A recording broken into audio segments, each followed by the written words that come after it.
Yeah, 39 books. Yeah, come on. Yo, seek ye out the book of YAH and read. Speak these words to plant your holy seed. Obey his voice, know him and believe. Understand his YAH is none but he. In the beginning, he told us the ending that we wasn't winning because of the sin in the 400 sentence of Charles' descendants. Neither repentance, and this is our Genesis to our Exodus in Leviticus. Learn, put some respect on this so we can number our days. The teachers that we was the slaves in Deuteronomy 28, the most popular. When he anointed Joshua, it's proven that y'all love us by sending us judges, rejecting the grudges, embracing the truth. Other nations of truth is shown through Ruth, the woman that David come through. Pete Samuel 1 and 2. Y'all's chosen the kings and you won too. Recognition Chronicles in the first and the second. And Ezra Kohen, fasted by the river Ahava, stood with Nehemiah in the time of Hadassah, better known as Esther. Job struck with disease and boils that festered. And we giving our arms while singing Hebrew songs. The most wisest words spoken in Proverbs. The Colette, the teacher, ecclesiastical preacher. Fellas wanna reach her. Quote the song, the songs belong to Solomon. Understand the way that I'm on. Isaiah, Jeremiah, lamented when Jerusalem fell. Also seen by Ezekiel. Vision vividly given to Daniel. God said return to him in prayer. Remember Hosea. If we call on YAH, he'll remember us well. Spoken by Yoel. There's no other book as famous. The words get deeper in Amos, Obadiah, Jonah, and Micaiah. There's none like YAH that rides on the whirlwind in Nehemiah. I'm giving you a look like he gave to Habakkuk. Gather yourselves and learn from Zephaniah. Consider your ways, word up to Haggai. Cause this is the last days and men Zechariah. Remember the law of Moshe. And this has been 39 books given to you by Ishka Malachi. Seek ye out the book of YAH and read. Speak these words to plant your holy seed. Obey his voice, know him and believe. Understand his YAH is none but he. Seek ye out the book of YAH and read. Speak these words to plant your holy seed. Obey his voice, know him and believe. Understand his YAH is none but he. Seek ye out the book of YAH. Seek ye out the book of YAH. Come on. Seek ye out the book of YAH. Seek ye out the book of YAH. Come on. Seek ye out the book of YAH. Seek ye out the book of YAH. Come on. Yeah. Let's go.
Shalom. Shalom, shalom, shalom. 1 second.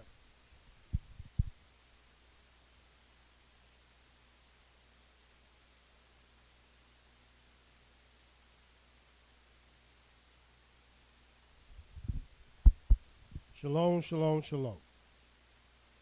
First and foremost, giving all praise and honor to the Holy One of Israel, to the Creator of the heaven, the earth, the sea, and all that is therein is, by saying hallelujah. Praise the mighty YAH. YAH is righteous. YAH is holy. And let Yahweh be magnified. Once again, the Creator has allowed us to come before you another day, bringing to you his great, holy, and exalted words, even the words of truth. My name is Moray Ishaya Yisrael, located right here in Cincinnati, Ohio, 2330 Kemper Lane, bringing to you nothing but the truth. And yes, it is true. All we're going to do is tell you the truth, for Yah ordained me to tell you the truth, and this is what I'm going to do. And who is this Yah? Yah is the creator of the heaven, the earth, the sea, and all that is therein is. Yah is the Elohim of our fathers, the Elohim of Abraham, Yitzhak, and Yisrael, whom you may know as Abraham, Isaac, and Jacob. Yah is our king, he's our judge, he's our lawgiver, and Yah is our only savior, and not just of Israel. Yah is the savior of the world. And I praise the mighty Yah for another great, glorious opportunity to come before you with his great, holy, and exalted words. Again, I praise Yah for those who will tune in today. Of course, although many of our people are in the beginning of their months, the first month of the year, due to the fact that many of us are not united, we're not a united people, and Yahweh have not given us the divine order for us to be brought together as one people, as one nation, as he has prophesied. But make no mistake in your mind that Yahweh decreed that we will be one people, one nation, under one law. So you don't have to hold your heads down at all, nor do you have to have a divisive mind, spirit, or heart. Because Yahweh said he will make the crooked things straight. All you have to have is the desire, the will, and the trust in your Creator, your Yah. He's going to make this come to pass. The Creator lets us know in the book, I think you're going to find this in the book of 2nd Chronicles.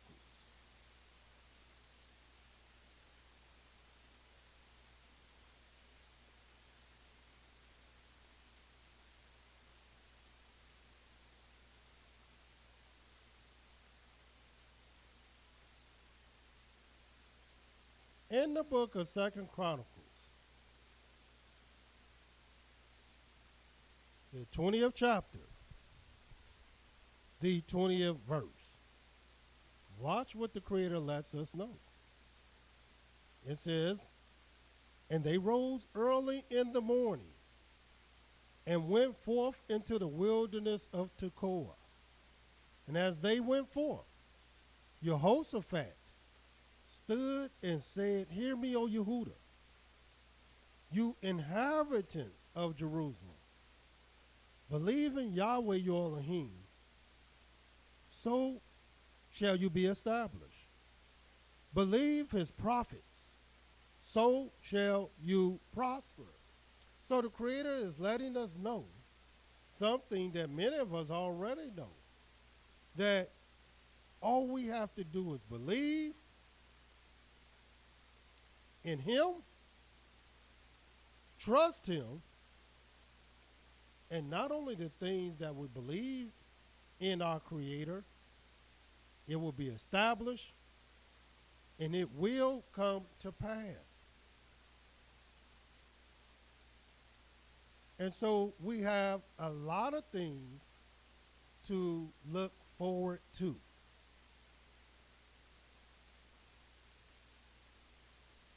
Tonight, this day, we will be dealing with part 2 of our new year, as well as the answer of YAH. Although many of us is in the first month of the year, it is a truth that we have various different times. Here at the House of Israel in Cincinnati, and also the House of Israel in various other places, such as Jacksonville, Florida, and Jackson, Mississippi, we all are in the first day of the very first month. Now, we have other Israelites that might be in the 14th day or the 15th day of their first month. So we have this difference. And again, there's nothing to be distressed about, because Yahweh will, again, make the crooked thing straight. But as we did yesterday, we want the people to know the truth. And the way you just get down to the truth, you got to show the people why you believe what you believe, and why are you saying what you're teaching is the truth. And the only way you can do such a thing is you must study, as the Creator told us to, and we're going to see it. And what must you study? We have a law. And the law is, remember ye the law of Moses, that I commanded him in Horeb. This is a commandment. This is a law that the Creator told us through the prophet Malachi.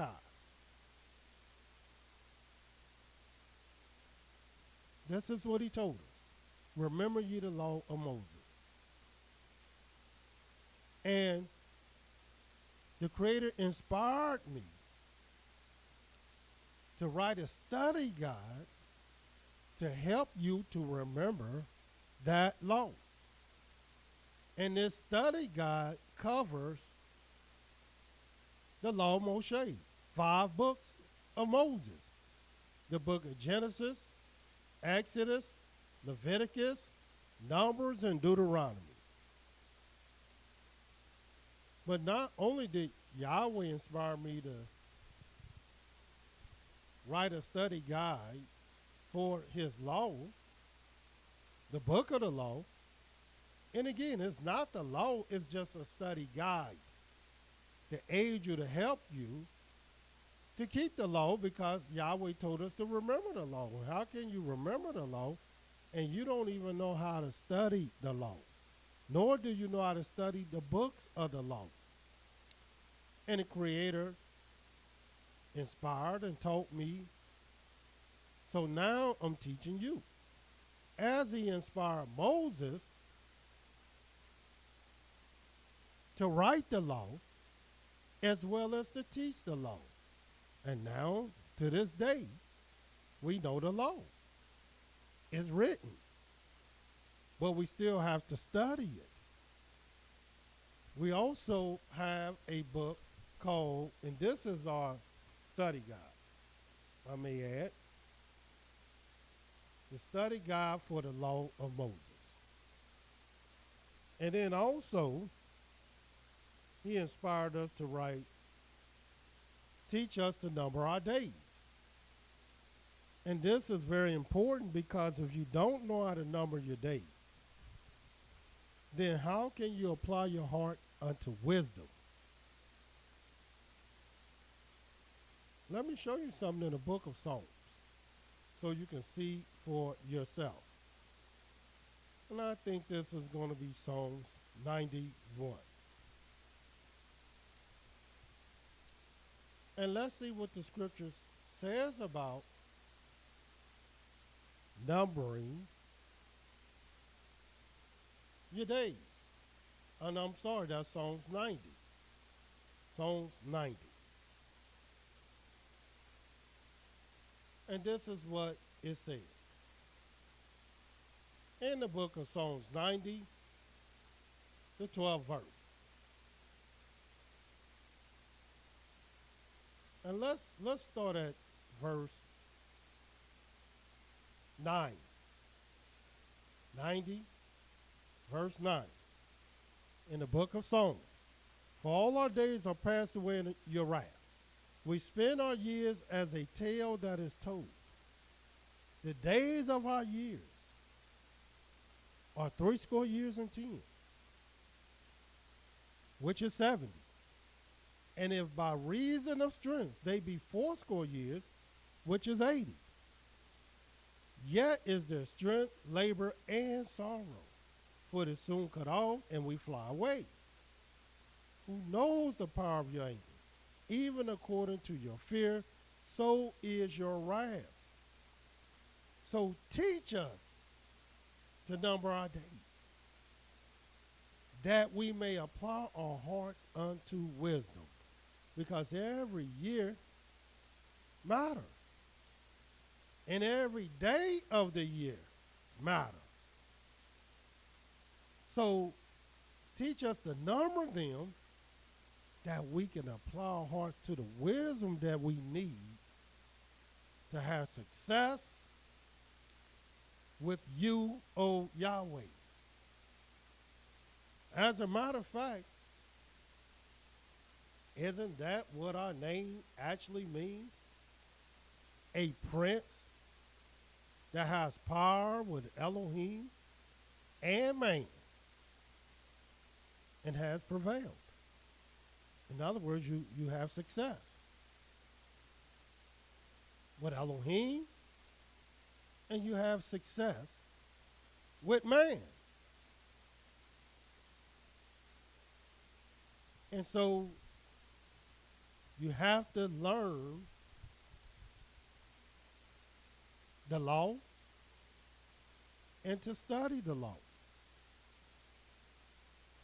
This was the Creator said about studying the law.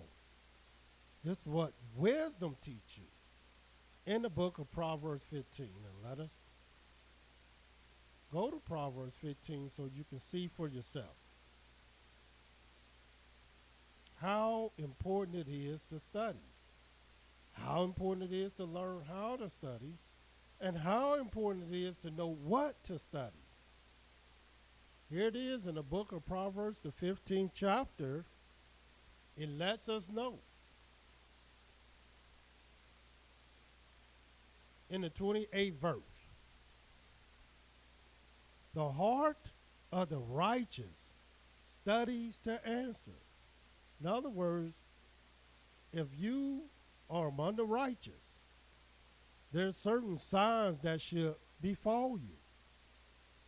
And one of the signs that befall the righteous is their ability to have a certain type of heart. And what type of heart do they have? A heart that studies to answer. Everybody wants some type of answer, even the person who's studying. This is why they're studying, because they're studying to have answers to things. That's what their heart is doing. But the mouth of the wicked pours out evil things. And why? Because they're not studying anyway. They're telling you, not thus says Yah, but thus says the imagination of their own evil heart. And when you want answers and when you need answers and you can't get it from nowhere else, then you better know how to study. And this is why it was very necessary, important, to write a guide to help you do just that. And it was through the inspiration of Elohim. Now, how do I know Yahweh inspired me to do so? Because the Creator said himself that he is well pleased for his righteousness' sake. Therefore, He will magnify his law and make it honorable. And since Yahweh is so well pleased for his righteousness' sake, he's going to make the law clearer. He's going to enlarge it so that you're able to see it. And he's going to make it honorable for you to be able to do it. And he's not doing it for you, nor is he doing it for me. He's doing it because he's well pleased for his righteousness' sake. And since he's so pleased with it, should not you be pleased for his righteousness' sake? Furthermore, in the book of Proverbs, the 16th chapter, the very first verse, this is what it says. Since the heart of the righteous studies to answer, in the book of Proverbs 16:1, it says the preparations of the heart of man. Because your heart must be prepared. That's like being on a team, whether it's baseball, basketball, football, I don't care what you're doing, but if there's no preparations to your skill set, whether it's war or whether it's peace, you still have to prepare. And our preparation starts in the heart. It says the preparation of the heart of man and the answer of the tongue is from Yahweh. That's from the Most High. So therefore, you got to do some work. If you want the right answer and if your tongue has the right answer, the answer of truth, make no mistake about it, it is from Yahweh, the Most High himself. And last but not least, before we get into our discussions today, which is our new year, as well as the answers of Yah Part 2. A lot of people got answers, but is it from the Most High? A lot of people are waddling the tongue, but is the answer from Yah? And I see people say they study, but is the heart really in it? And what do you want the answer for? Do you want an answer just to be right? Do you want an answer just to see how much you know? Do you want an answer because you just seeking knowledge? What do you want answer for? In the book of Genesis 41, let me show you this.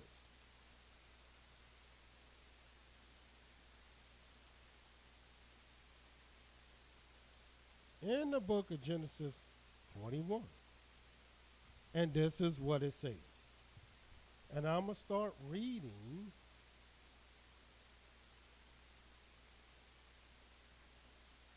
at the 9th verse.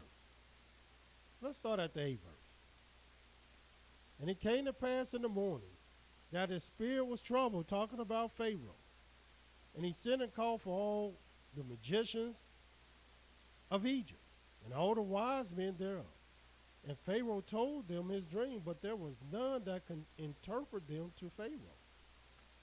Then spoke the chief butler to Pharaoh, saying, I do remember my faults this day. Pharaoh was angry with his servant and put me in a ward in the captain of the guard's house, both me and the chief baker. And we dreamed a dream in one night. And I and he, we dreamed each according to the interpretation of his dream. And there was there with us a young man, a Hebrew, servant to the captain of the guard. And we told him, and he interpreted to us our dream. Each man according to his dream he did interpret. And it came to pass as he interpreted to us, so it was.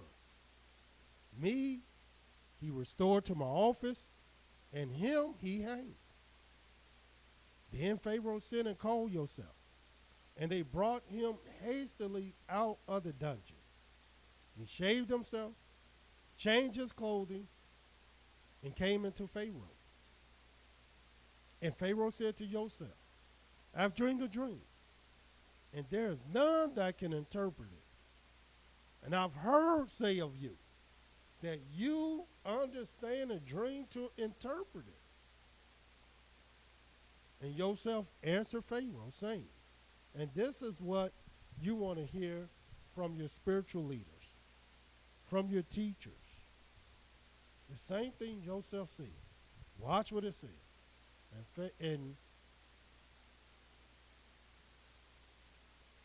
And Joseph answered Pharaoh, saying, it is not in me. Elohim shall give Pharaoh an answer of peace. Because at the end of the day, the righteous studies to answer. At the end of the day, the answer of the tongue and the preparations of the heart, that's from Yahweh. And what do you really want? If you really want the truth, then what you're really asking for is an answer of peace. Even if this truth indicts you. Now you can go to YAH and repent. Because why? You got the truth that you were looking for, that you were seeking. And now you can have peace with this thing. But how can you have peace with a lie? How can you have peace with half answers? And how can you have peace and you got a bunch of people around you that are not studying?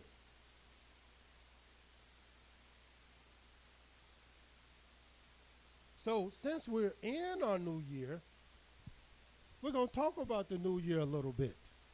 Of course, as I stated before, at the House of Israel, Cincinnati, here on 2330 Kemper Lane, we teach that now we're in the 5th year of our Sabbath a year. And since we teach it, we should be able to prove it. We also teach that we are in our first month, the first day of our first month. So a lot of things we teach that might be diverse and different from other people. And again, it's okay in a sense of the crooked things shall be made straight. But the first thing I want you to know about your months, there's only 1 month in the scriptures. One, even though you'll see heathenistic names for the months of the year, but there's only 1 month that Yahweh gave a name to. That Yahweh called a month by a name. There's only 1 month among the 12 months. And yes, it's only 12. It's only 1 month that the Creator told us to observe, to celebrate, and to acknowledge. 1 month. And that month is called the month of Abib. And why did Yahweh tell us to observe this month? Even though we have many Israelites today that don't even observe this month. They will rather observe a moon rather than the month. And then the very thing you must do to observe this month, they also don't do. How you going to observe a month? And Yahweh say this is how you observe the month, and you're not even doing the thing that you're supposed to do to observe the month, to acknowledge the month, to recognize the very one month that Yahweh named. The very month that is the first month of the year. So let us look at the book of the law. That's why I love the study guide, because you can't even study and bypass this month. Matter of fact, the very first thing you're going to study in the study guide in the book of Genesis is the generations of heaven. And months does not come from man. Years don't come from man. The days of the years don't come from man. None of these things come from man at all. These things come from the heavens. And this is where the study begins. The generations of heaven. But watch this in the law. Exodus 13. In the book of Exodus 13, I just want you to see this.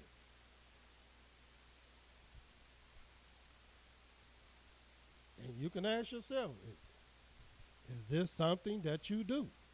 Watch what it says in the third and fourth verse. And Moshe said to the people, remember this day. What day is this? In which you came out from Egypt, out of the house of bondage. For by strength of hand, Yahweh brought you out from this place. There shall no leavened bread be eaten. This is an emphatic statement. He said, remember this day. And to remember this day, you must remember this is the day that Yahweh brought you out of Egypt, out of the house of bondage. And since he did that, there shall no leavened bread be eaten. And we got people who tell you we don't got to eat no leaven, and we don't have to worry about this law. We can eat all the bread we want.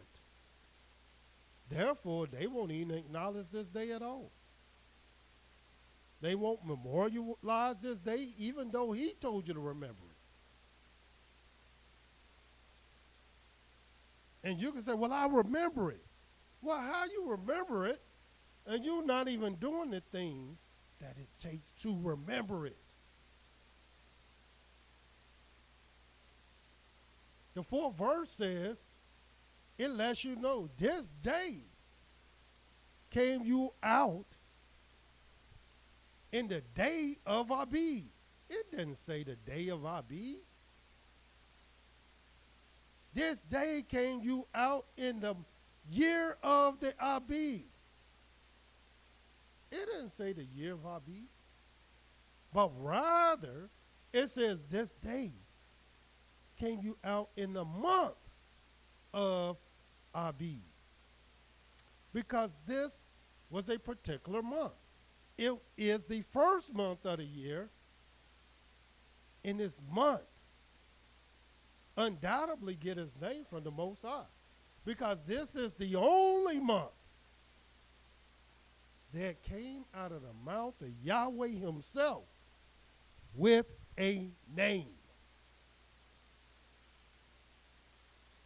And you won't acknowledge it, and you won't recognize it, and you won't observe it.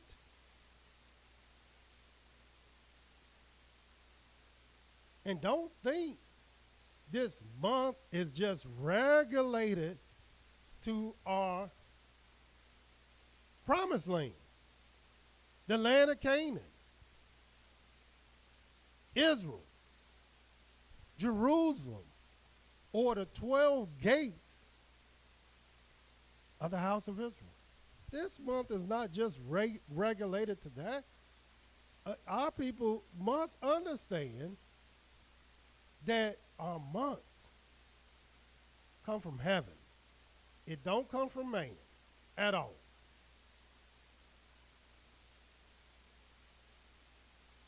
And for some strange reason, we forget these facts. Just to show you this, in the book of Exodus, the 9th chapter. Now, Abib is an actual Hebrew word. So some places you'll see it transliterated correctly. In other words, it's not translated. It's literally transliterated, which means it went from one language to the next language to the next language in its proper pronunciation and its proper reading. It didn't deviate. Just like if I went to Russia, I would still be Moreh Ishaya. If I went to China, I still would be Moreh Ishaya. And then when I return all the way back home, I would still be Moreh Ishaya. I don't get no Chinese name just because I went to China.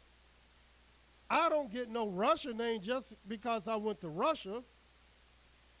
And Abib don't get no different name just because you see Abib somewhere else. It's still Abib.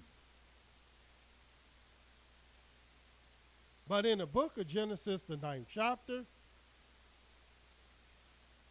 this is what it says. Just to show you, although the first time you will see the word Abib, which is transliterated correctly, how it should be.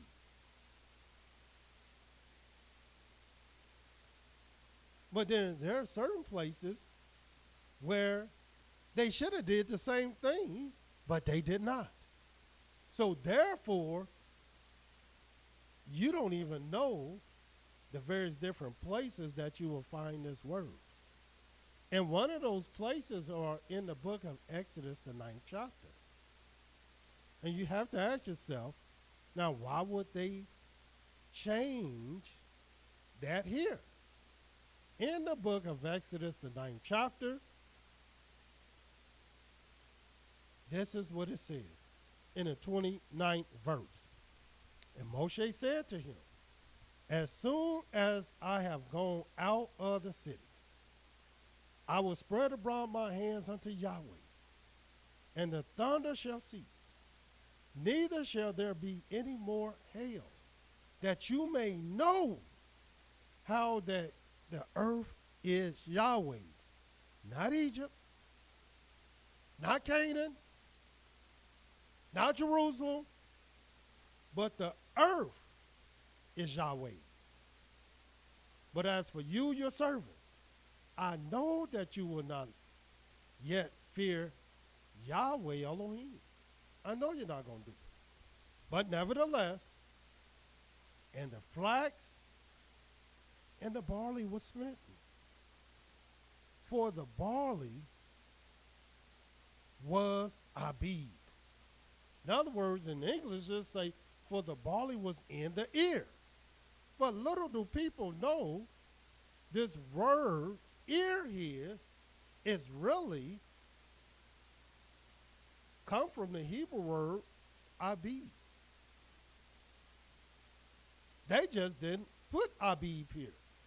And why would they? And it says, and the flax was budded. But why wouldn't they put Abib here? They put it other places. Well, let me tell you why they didn't put it here. Because they wanted, the writers wanted you to believe that the only people, the only place that you will see this Abib is in the Holy Land, Canaan. And that's not true. We're reading about Egypt, and you're seeing the Abib, which proves beyond a shadow of a doubt that you don't have to be in the promised land just to understand and know and see some Abib. Not at all. The Abib is just like any other plant. It grows in a certain season, at a certain time, whether you're in Egypt, whether you're in the promised land, or whether you were in America. There is no different time of the year where watermelons grow. Well, in Egypt, it grows in this season. But in this place, it grows in the winter. You don't have those type of deviations. Why? Because as the Most High says, that you may know how that the earth is Yahweh's, and Yahweh don't have these deviations. But Abib is the first month of the year. Now, did Yahweh have in the Holy Scriptures, look, you need to find where this Abib is in order for you to know the beginning of the year. No, you're going to know the beginning of the year, whether you're in the promised land, whether you're in Russia, China, America. As a matter of fact, you will know the beginning of the year even in the desert, where there is no Abib, where there is no vegetation, where there is no water, and all you're going to find is drought. You still can know the beginning of the year. This is what Yahweh wants you to know. And how do you know the beginning of the year? Even in a desert. And our people was in a desert called the wilderness for 40 years. How did they know their years? How did they count their years? How did they number their years?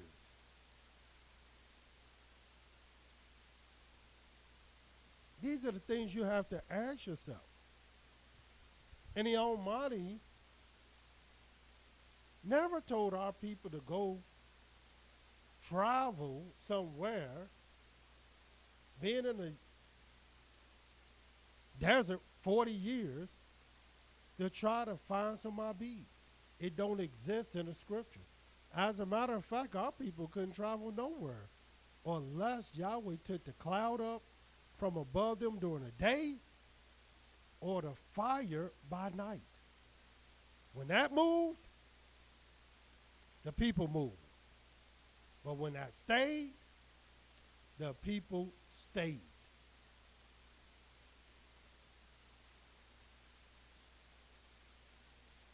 But Yahweh did want us to know that this month is way more important to us than it is everyone else. And that's because it was important to him. And why was it so important to Yah? Well, let me show you why it was so important to Yah. In the book of Deuteronomy, the 16th chapter, the very first verse, talking about our new year. And how can you talk about the new year without talking about the very first month of the year? As a matter of fact, the only month that Yahweh gave a name to.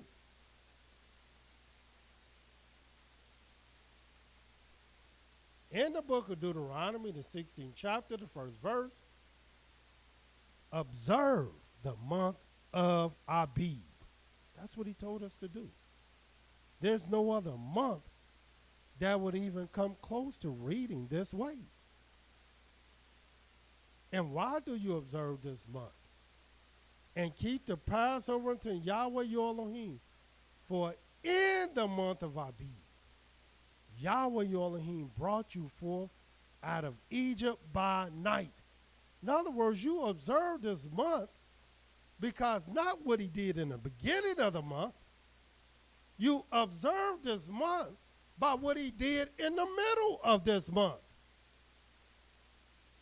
They didn't even know they were to observe this month in the beginning of the month until what happened in the middle of this month. And what was that? That he brought us forth out of Egypt by night. And our people don't even want to observe that, acknowledge that, and recognize this truth. He said the same thing where we just read and started off in the book of Exodus 13 and 3. Let us read that again. Exodus 13 and 3. And we're talking about the law. What helped us to be able to see these things? Remembering the law of Moshe and studying to answer. In the third verse of Exodus 13, it says, and Moshe said to the people, remember this day. What day? In which you came forth out of Egypt. What day was that? Out of the house of bondage. For by strength of hand Yahweh brought you out from this place. There shall no leavened bread be eaten. And then you eat leavened bread and don't see the significance of not eating no leavened bread, then undoubtedly you don't see no significance in remembering this day. This day came you out in the month of Abib. This is the month you came out. No wonder Yahweh wants us to remember this date. Furthermore, in the book of Exodus 23, since we're talking about our new year and the answer of Yah, because the answer of the tongue is from Yah. In the book of Exodus 23, it lets us know in the 14th verse, as well as the 15th verse. 3 times you shall keep a feast to me in a year. You shall keep the feast of unleavened bread, and you shall eat unleavened bread for 7 days, as I commanded you, in the time appointed of the month of Abib. For in it you came out from Egypt, and none shall appear before me empty. Why? Because this is the month that you came out of Egypt. So today our people putting emphasis on the Abib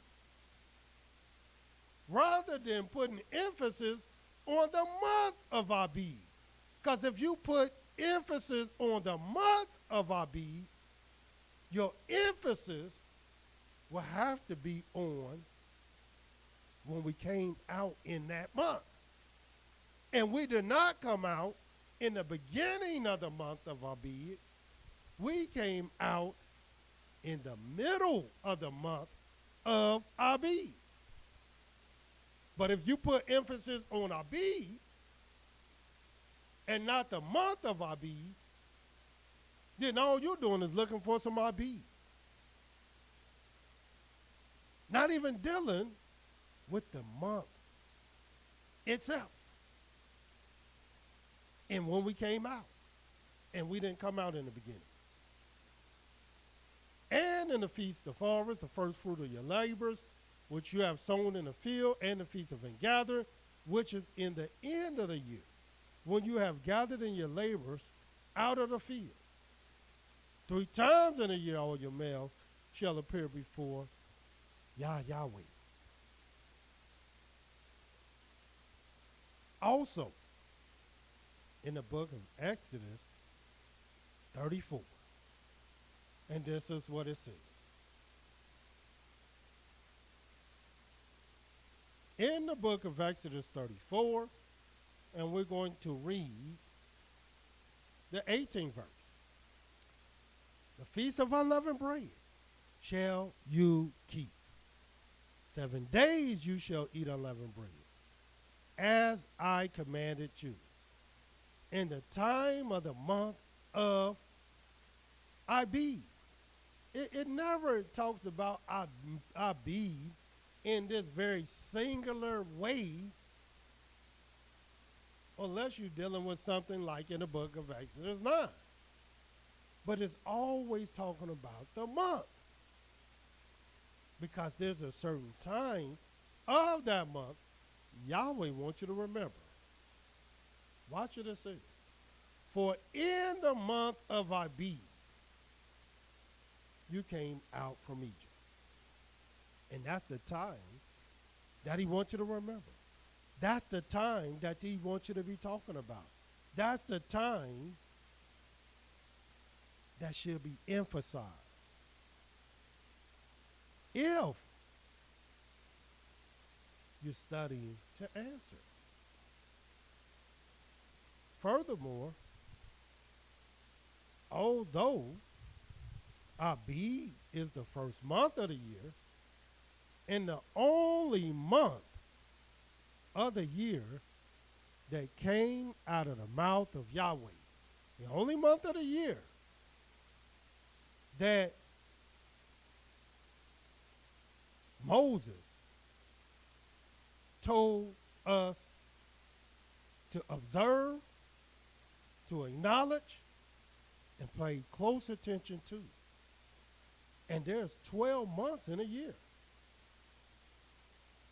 And by now you should know there's only 12 months in a year, even though people teach otherwise. But I'm saying in the scriptures, if you're studying to answer, because the answer of the tongue is from Yah, it's only 12 months.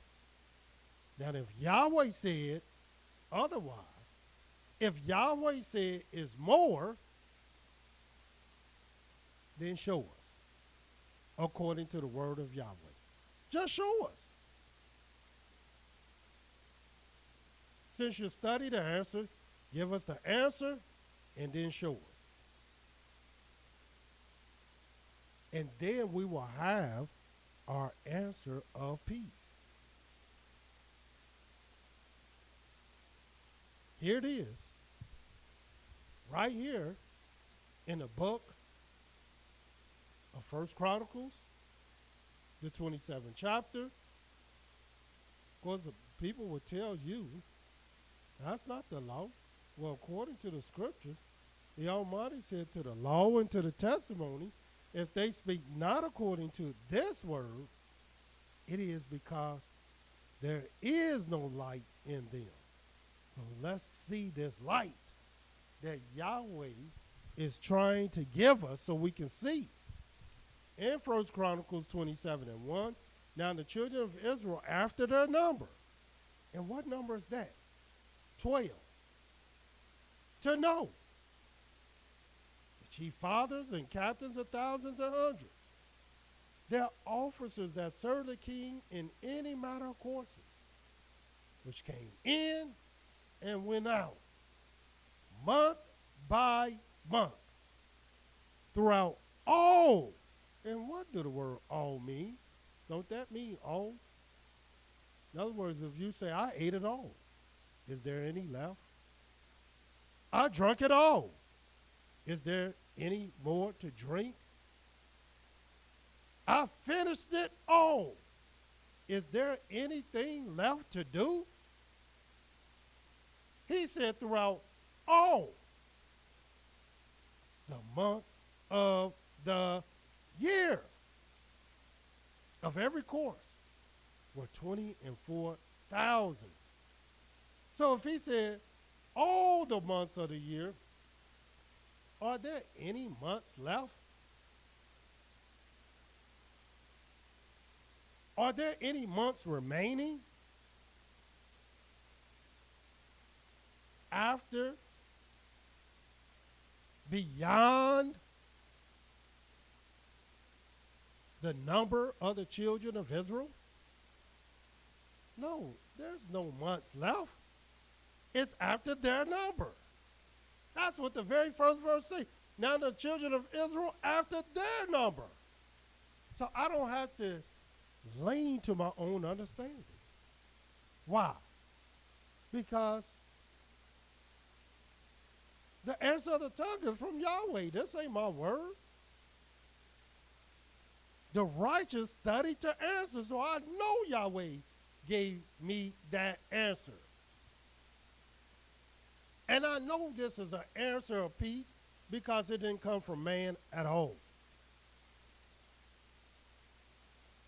Furthermore, not just David, a man after Yahweh's own heart, said this was all the months of the year, but his son Solomon, which was the wisest man that ever lived. And I may add, although it was 12 months, there's only 1 month that Yahweh will give a name to. Because this is the 1 month that he wanted you to observe. There's many days of that year and days of certain months that he wanted you to keep, observe, and know. But there's only 1 month that Yahweh told you to observe among the 12.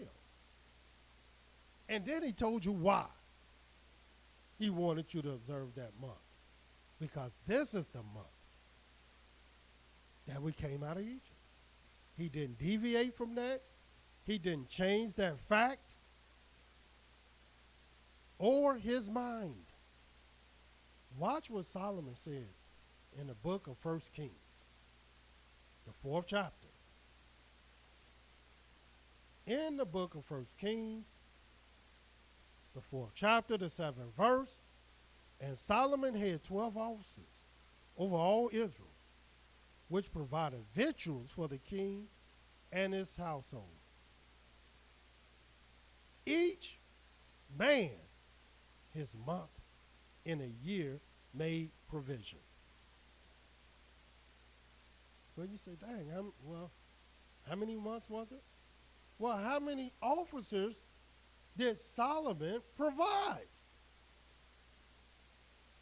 It was 12. After the number of the children of Israel. And then I went to just see all the months of the year. As I stated before, it's only 1 month ahead of name. I know you're going to find various names of the month like Nisan, but all these are Babylonian names. These are not the names that came out of the mouth of Yahweh, even though they're in the scriptures. So it's not that we're hating on these names. It's not that we're taking these names and throwing them in the trash. We're not doing that at all. But what we are saying, there's only 1 month, according to the law, that we're to observe. And it's not called Nisan. It's not called Adar. It's called Abib.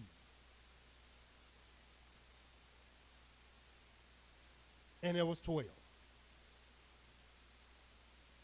And then you may ask yourself, why are you saying, and look, I'm not dealing with this because of some type of difference and controversy I have with my brothers. I want my brothers to know beyond a shadow of a doubt. I know that Yahweh will make the crooked things straight.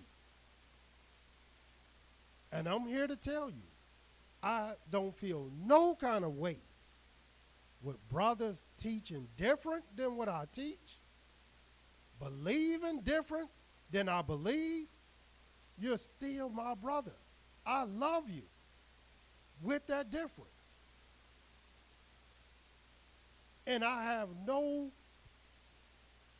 type of feeling at all concerning how you believe and teach in terms of something personal.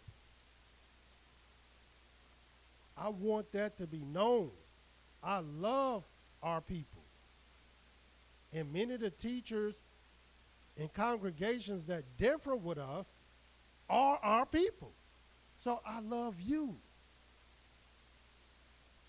So, however, with that said, I still have to teach what I believe and the truth.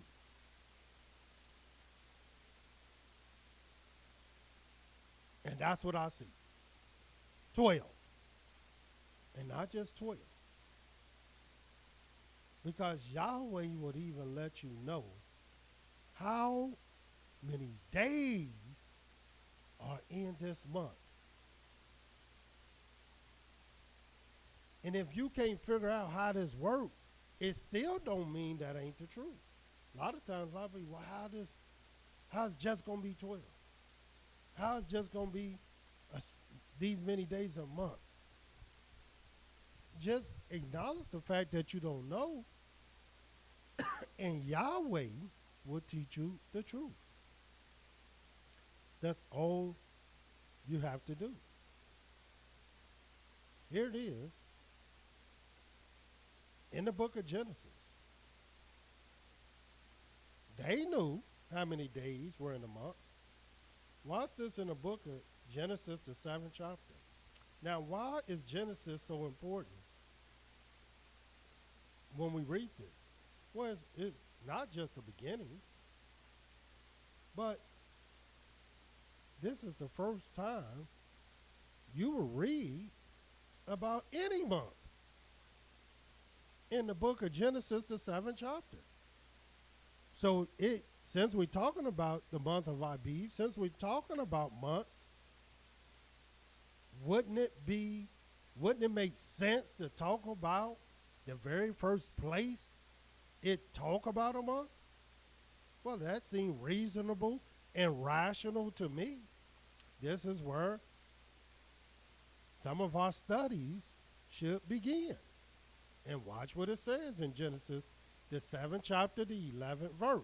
In the 600-year Noah's life, in the second month, the 17th day of the month, the same day were all the fountains of the great deep broken up, and the windows of heaven were open.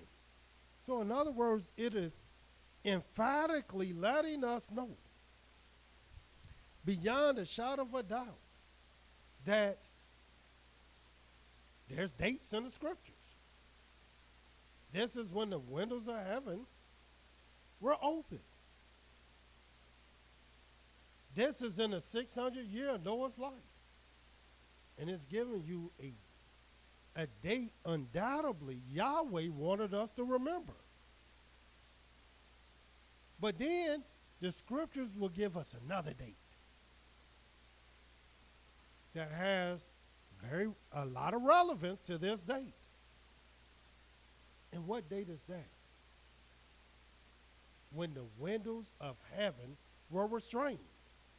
In other words, it lets us know when they were open. But then the scriptures will let us know when the windows of heaven were restrained. And let us read that in the book of Genesis, the 8th chapter. And we're going to start reading at the first verse.